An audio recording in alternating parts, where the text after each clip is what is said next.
আসসালামু আলাইকুম দর্শক বন্ধু, আশা করি ভালো আছেন। দেশ ও প্রবাস থেকে যে সকল ভাইরা দেখছেন তাদেরকে অসংখ্য ধন্যবাদ। ভিডিওতে যে বাড়িটা নির্মাণ দেখছেন, ফাউন্ডেশন থেকে এতটুকু করতে খরচ মাত্র 11,50,000 টাকা, যার ভিতর 4টা রুম, 2টা টয়লেট, একটা কিচেন, একটা ড্রয়িং এবং ডাইনিং। বাড়িটার নির্মাণে দৈর্ঘ্যের দিকে জায়গা লেগেছে 32 ফিট, প্রস্থের দিকে জায়গা লেগেছে 30 ফিট। 32 এবং 30 ফিট জায়গার ভিতর যে এত চমৎকারভাবে 4 রুমের একতলা বাড়ি নির্মাণ করা হলো, যার ফাউন্ডেশন 3 তলা। ফাউন্ডেশন থেকে ছাদ ঢালাই দেওয়া পর্যন্ত কতটুকু মাল লাগছে, ফ্লোর প্ল্যানটি কীভাবে সাজানো হয়েছে, স্টেপ বাই স্টেপ আপনাদের সাথে শেয়ার করার চেষ্টা করব। তো ভিডিওটি স্কিপ না করে কন্টিনিউ করতে থাকেন। আর ভিডিওটা দেখে যদি ভালো লাগে তাহলে অবশ্যই একটা লাইক, একটা কমেন্ট, একটা শেয়ার করবেন। ধন্যবাদ। তো এটা হচ্ছে বাড়ির সামনের সাইড, মেন গেট। মেন গেটের সামনে একটি সুন্দর একটি পোস্ট করা হয়েছে, 2টা ব্যালকনি অলরেডি গাঁথনি করে এক সাইড আমাদের গাঁথনি কমপ্লিট হয়েছে, আর এক সাইড গাঁথনি চলছে। কমপ্লিট পোর্টেরা গাঁথনি কমপ্লিট।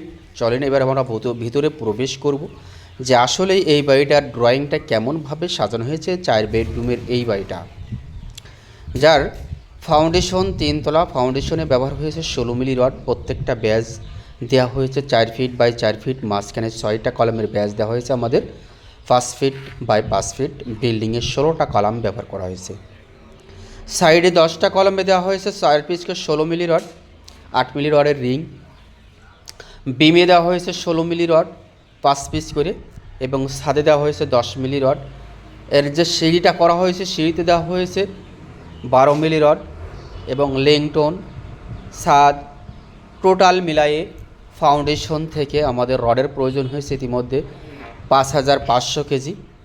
ফাউন্ডেশন থেকে গাঁথনি কমপ্লিট করা পর্যন্ত আমাদের 1 নাম্বার ইটের প্রয়োজন হয়েছে টোটালে 12,000 পিস। পিকেটের প্রয়োজন হয়েছে 12,000 পিস, তাহলে টোটাল 24,000 ইটের আমাদের প্রয়োজন হয়েছে। এবং এই বিল্ডিংটার ফাউন্ডেশন থেকে ছাদ ঢালাই দিতে মিস্ত্রি কন্ট্রাক্ট হয়েছিল 2,10,000 টাকা। বালু গেছে 1,000 ফিট। ভিট ভরাট করার জন্য আমাদের অতিরিক্ত খরচ হয়েছে 1 লক্ষ টাকা। এবং এই বিল্ডিংয়ে সিমেন্ট, টোটালে সিমেন্ট গেছে আমাদের 310 বস্তা। 310 বস্তা অলরেডি আমাদের সিমেন্ট চলে গেছে, যেহেতু এই বিল্ডিংটা আমাদের কলম করে নিয়ে, গাঁথনি করে নিয়ে আমরা বিল্ডিংয়ের ছাদ করেছি। তো অবশ্যই এভাবেই যখন আমরা বিল্ডিংয়ের কলম করে নিয়ে ছাদ গাঁথনি কমপ্লিট করে নেওয়ার পর যখন আমরা ছাদ করব, অবশ্যই পুরো বিল্ডিংটা আপনার লোড ক্যাপাসিটি আরও একটু বেড়ে যায়। তো যাওয়ার পরে আমরা বিল্ডিংটা এমনভাবে করলাম যে এই বিল্ডিংয়ে যে ছাদটা করা হলো, ছাদে রড বাঁধা হলো 5 ইঞ্চি বাই 5 ইঞ্চি। বিমে দেওয়া হয়েছে 5 পিস 16 মিলি রড, রিং দেওয়া হয়েছে 8 মিলি রড দিয়ে। এমনইভাবে এই বিল্ডিংয়ের কাজগুলো করা হয়েছে। আপনি চাইলে সেম প্ল্যানে বাড়িটা নির্মাণ করতে পারেন। সেই ক্ষেত্রে দেখা যায় কম খরচে সুন্দর মজবুত একতলা বাড়ি নির্মাণ করা সম্ভব হয়। বিল্ডিংয়ে অলরেডি দেখতে পেরেছেন যে 4টা রুম দিয়ে এই বাড়িটির ড্রয়িং প্ল্যানটি আমাদের সাজানো হয়েছে। ধন্যবাদ, ভালো থাকবেন, সুস্থ থাকবেন, খুদা।